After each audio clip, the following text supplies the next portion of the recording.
ঘরে ঢুকিয়ে দিয়েছিল বামপন্থী নেতারা।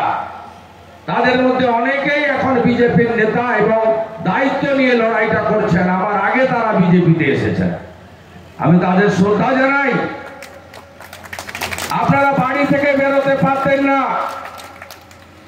2008 সালে পঞ্চায়েত ভোটের পরে রানু বাবুরা আপনাদের ঝাঁপ বন্ধ করে দিয়েছিল, আপনাদের ঝাঁপ গুছিয়ে গেছিল। এই শর্মা শুভেন্দু অধিকারী আপনাদের কোমা থেকে বাঁচিয়ে নিয়ে এসেছিল সেদিন। এই সিংদার মোড়ে আমি সভা করে আপনাদেরকে পুনর্জন্ম দিয়েছিলাম। সেদিন পিসি ছিল না, পিসি আপনাদের খবর রাখতো না। সেদিন ভাইপো আলালের দুলাল দিল্লিতে থাকতো, কয়লা ভাইপো। হক কেটেছি আমি, কই খেয়েছি ওরা। এত